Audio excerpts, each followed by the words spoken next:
आणि प्रशासनाला आतापर्यंत कमीत कमी 100 अर्ज्या दिल्या आपल्या, पण आतापर्यंत काही ॲक्शन घेतली नाही आहे. अतिक्रमणचा जो विषय असं नाही की कोणाला माहीत नाही आहे, सगळ्यांना माहिती आहे. घटना घडली की लोक येतात, तेवढ्या पुरते येतात, दुसऱ्यापर्यंत कोण येणार नाही. पुष्कळ नगरसेवक येऊन गेले, पण काय सगळे एकमेकावर टीका करणार, हे करणार ते करणार, हे माझी हद्द नाही, हे तुझी हद्द आहे. पावसाचे दिवस आहे, टू व्हीलरवर येऊ शकत नाही माणूस, त्याला कार घेऊनच यावं लागतं.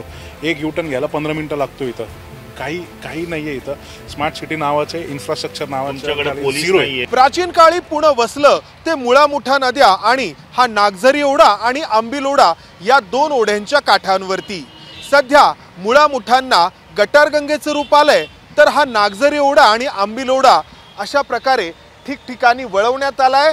अशी अतिक्रमणं या ओढ्यांच्या पात्रांवरती उभी राहिली आहेत, ज्यामुळे काही मिनिटे जरी पाऊस पडला तर या ओढ्यांमधलं पाणी असं रस्त्यांवरती येतं आणि मध्यवर्ती पुण्यामध्ये पुराची परिस्थिती ओढवते. महापालिकेकडून जाणीवपूर्वक याकडे दुर्लक्ष केलं जातं. त्यासाठी कारण ठरतं अर्थातच यामध्ये गुंतलेले आर्थिक हितसंबंध. पुण्यातील टिंबर मार्केट म्हणवणारी ही व्यापारी बाजारपेठ, परंतु नागझरी ओढ्याचं पाणी या बाजारपेठेमध्ये घुसत असल्यामुळं इथल्या व्यापाऱ्यांचं लाखो रुपयांचं नुकसान होतंय. आपल्यासोबत इथले नागरिक आहेत आणि त्याचबरोबर स्थानिक व्यापारी आहेत. नक्की काय झालेलं आहे या नागझरी ओढ्याला? कालच्या जो जोरदार जो पाऊस जो पडला, ढगफुटीच पाऊस म्हणायला हरकत नाही आहे ती, पण पावसामुळे जो नाले वडे जे वाहून गेले, त्या नालेवड्यामध्ये जे पाणी एवढं जोरदार स्पेशल येत होतं की नागझरी एवढं होऊन 4 ते 5 फुटावरनं धबधब्यासारखे येत होते. 1.5 ते 2 तास ते धबधबासारखा पाणी वाहत होतं. आम्ही आणि इथल्या स्थानिक नगरसेवक नसल्यामुळं 3 वर्षे इथं नगरसेवक कोण नाही आहे. आयुक्तांना पण आम्ही निवेदन केले होते, जिथं आयुक्त एकदा येऊन गेले होते. त्यांनी फक्त साफसफाईसाठी कुठं ते करतात, ठेकेदार त्यांना देऊन टाकतात, ते ठेकेदार वरच्यावर करतात आणि छुवून निघून जातात. संपूर्ण गाळ काढत नाही, साफसफाई होत नाही. आम्ही त्यावेळी तिथं उपायुक्त होते, त्यांना आम्ही म्हणलं त्याची पुला थोडंसं 1-2-3 फुटाचा पूल करा की त्यामुळे ओढ्याची दुर्दशा झालेली आहे. काय होतंय त्याच्यामुळे? ओढ्यामुळे पूर्वी ओढ्याची खोली आहे ना, म्हणजे 4 ते 5 फूट होती. आता त्याची खोली झाली आहे 1.5 ते 2 फुटावर, कारण की काँक्रिटीकरण, राडा रोडा, त्याच्यामुळं जी पुलाची पातळी होती ना ती कमी होत गेली. या सगळ्या समस्या तुम्ही कोणासमोर मांडल्यात का? महापालिका असेल किंवा लोकप्रतिनिधी असतील? आधी पहिल्यांदा नाही जे असं घडले, प्रत्येक वर्षी असं घडतं. प्रत्येक वर्षी व्यापाऱ्यांना हा त्रास सहन करावा लागतो. प्रशासन काही दखल घेत नाही. प्रत्येक वर्षी लोक फोटो पाठवतात, त्यांना अर्ज करतात, काही येणार कोणी येत नाही. कधीतरी एक दिवस येतात, राडा रोडा घेतात. अतिक्रमणचा जो विषय असं नाही की कोणाला माहीत नाही आहे, सगळ्यांना माहिती आहे. घटना घडली की लोक येतात, तेवढ्या पुरते येतात, दुसऱ्यापर्यंत कोण येणार नाही. तुम्ही इथले व्यापारी आहात, तर काय नक्की नुकसान होत आहे? नुकसान म्हणजे ते नाल्यामध्ये बाजूला नाल्यामध्ये इतकं माल टाकलेला असतो, जुना माल, कचरा बिचरा सगळं, त्यामुळं इतका त्रास होतो. आणि पाऊस जोरात आला की पूर्ण पाणी रोडवरती कमीत कमी 4 ते 5 फूट लांब हे पडतं. आणि साठलेल्या या पाण्यामुळं हे एक फर्निचरचं दुकान आहे, अशी अनेक दुकानं या ठिकाणी आहेत आणि या दुकानांमध्ये पाणी शिरतं आणि इथल्या या व्यापाऱ्यांचं हे असं नुकसान होतं. इथं आपण काल जे साचलेलं पाणी होतं त्या पाण्यामुळे इथं हे सगळं फर्निचर खराब झालेलं पाहतो आहोत. अजूनही जमिनीवरती ओल आहे. या दुकानाचे मालक आपल्या सोबत आहेत. नक्की काय झालंय तुमच्या या गोडाऊनमध्ये, दुकानामध्ये?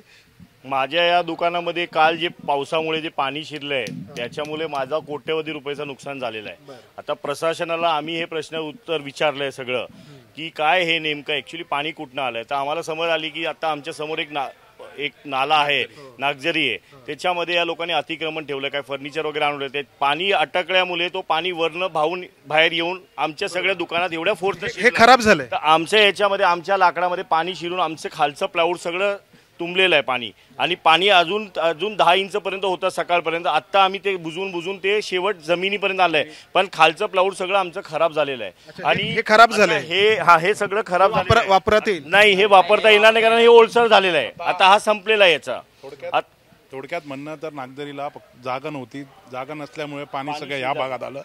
रात्रभर पाणी होतं. व्यापाऱ्यांनी रात्री येऊन 11:30 ते सकाळपर्यंत सगळं पाणी काढलंय. आजपर्यंत तापमान असं झालं, लोकांना वाटतं की पाऊस पडेल, परत त्रास सगळे व्यापारी परत इथे येऊन थांबले. कारण हे जो माल आहे ह्याची नुकसान आहे, लॅमिनेट असो, विनियर असो, लाकूड, कोट्यवधी लोकांचं नुकसान झालंय. हा नाही पुढं पण भाग आहे, तिथं पण अतिक्रमण आहे. इकडच्या सगळ्यांना लोकांना माहिती आहे अतिक्रमणमुळे सगळा त्रास आहे. प्रत्येक वर्षी व्यापारी अर्ज देऊन देऊन थकलाय, फोटो देऊन थकलाय, अधिकाऱ्यांकडनं काही कारवाई नाहीये, काही नाहीये, काही नाही. व्यवसायाची जागा आहे ही, व्यवसायाची मात्र जागा आहे. आम्ही वोट बँक नसलो तरी आम्ही कर प्रणालीमध्ये सगळ्यात पुढे आहेत. तर त्याच्या आम्हाला आमची चूक त्याला आम्हाला म्हणजे व्यापारीच सगळं सहन करायचं, व्यापारीला काही नाही. म्हणजे बाकी सगळं तुम्ही गरिबांना द्यायचं, बाकी व्यापारीला काही नाही, त्याला सुख सुविधा. आम्ही व्यवसाय केला तर आम्ही टॅक्स भरणार, टॅक्स भरणार तर प्रशासन चालणार, पण आम्हाला काय त्याच्यात शेवट. व्यापारी हा कणा असतो कोणत्याही समाजाला जर पुढे जायचं असेल. आता ही सगळं जे काही आहे तर प्रशासनाकडे तुम्ही काही मांडलं का दिवसभरामध्ये? आम्ही प्रशासनाला आतापर्यंत कमीत कमी 100 अर्ज्या दिल्या असणार, पण आतापर्यंत काही ॲक्शन घेतली नाही आहे. आणि पाण्यामुळे हे प्लायवूड आहे, हे काय म्हणजे प्लायवूड पाण्यात भिजलं तर खराबच होतं. सगळं प्लायवूड काय वॉटरप्रूफ नसतं, पण निम्म प्लायवूड जे असतं ते कमर्शियलच असतं. ते पाणी लागलं की सगळं खराब होऊन जातं. आज ह्यांचा कमीत कमी करोडोमध्ये नुकसान झालं आहे, ती आता भरपाई कोण करणार आहे?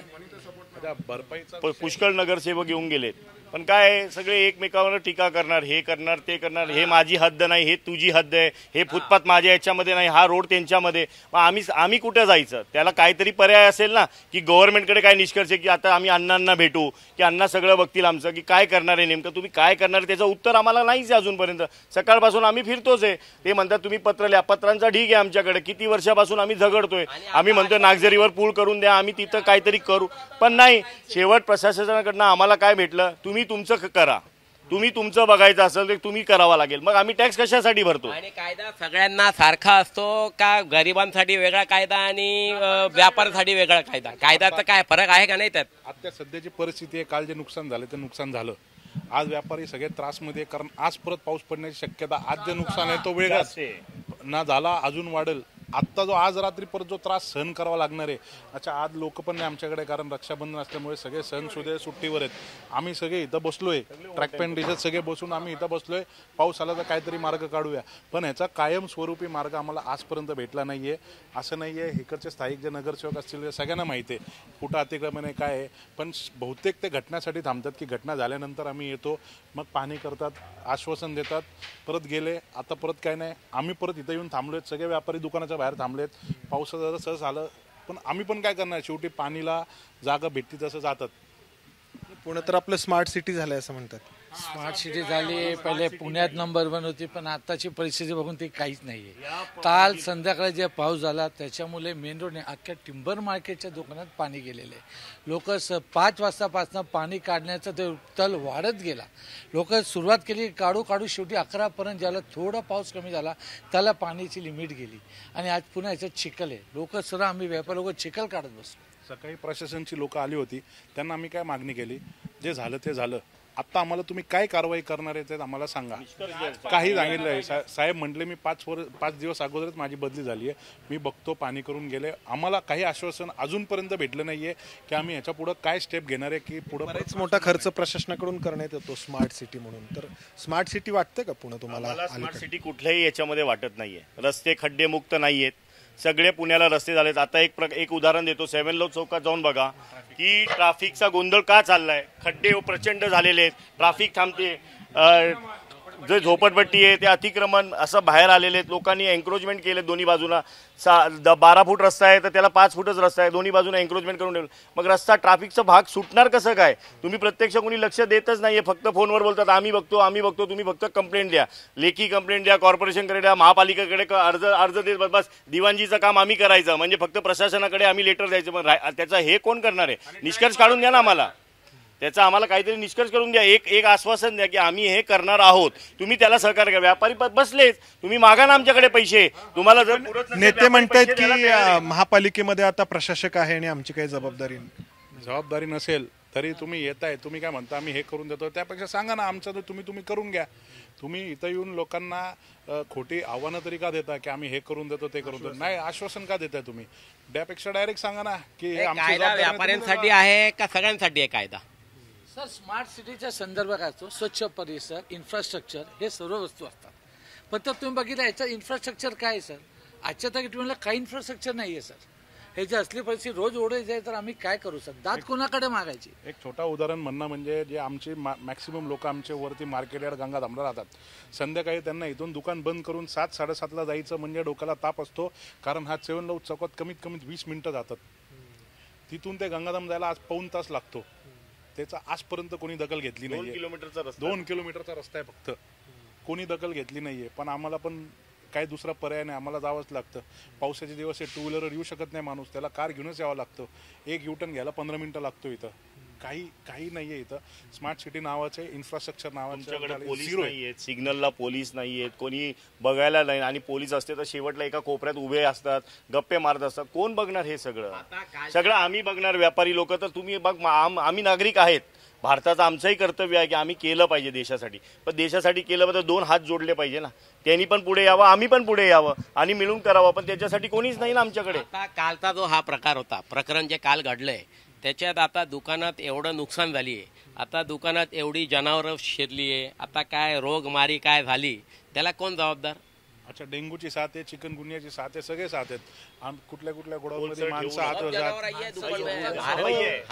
किती समस्या आहेत पहा, किती प्रश्न आहेत पहा, लोकांचं किती नुकसान झालंय पहा. आणि हे एक दुकान आहे, अशी अनेक दुकानं आहेत या भागामध्ये. 700 दुकानं आहेत की यापैकी अनेक दुकानांमधल्या या वस्तूंचं, यांचा जो दावा आहे त्यानुसार कोट्यवधी रुपयांचं नुकसान झालंय. शेजारी अनेकांच्या घरांमध्ये पाणी गेलंय, घरातल्या वस्तूंचं नुकसान झालंय. आणि हे सगळं होतंय कुठे तर स्मार्ट सिटी म्हणवणाऱ्या पुण्यामध्ये. आणि हे काही मिनिटांच्या पावसांमुळे होतंय. म्हणजे खूप काही पाऊस पडलाय त्यामुळे घडलंय असं नाही. आणि त्यामुळं याला कारणीभूत आहे ते म्हणजे इथल्या इन्फ्रास्ट्रक्चरची गेल्या काही वर्षांमध्ये जी अक्षरशः वाट लागली आहे. हा शब्द कोणाला खटकू शकतो, मात्र हे खरं आहे, अक्षरशः वाट लागली. आणि त्यामुळं स्मार्ट सिटी होणं तर दूर राहिलं, पुणे दिवसेंदिवस अधिकाधिक बकाल होत चाललंय. राज्यात मागील 3 वर्षांपासून महापालिकेच्या निवडणुका झालेल्या नाहीत. प्रशासकीय राज सुरू आहे. त्यामुळे या परिस्थितीला प्रशासन जबाबदार असल्याचा आरोप सत्ताधारीच करतायत. सत्ताधारीच प्रशासनाला तशी निवेदनं देत आहेत. एका अर्थाने हा जबाबदारी झटकण्याचा प्रकार आहे. पण त्यामुळे प्रश्न सुटतील का? आणि त्यामुळेच पुणेकर प्रश्न विचारतायत की पुण्याला कोणी वाली उरलाय का? पुणेकरांच्या रोजच्या हालअपेष्टा समजून घेईल असा संवेदनशील कारभारी उरलाय का? कॅमेरामन अमोल गवळेसह मंदार गुंजारी, एबीपी माझा, पुणे. एबीपी माझा, उघडा डोळे बघा नीट.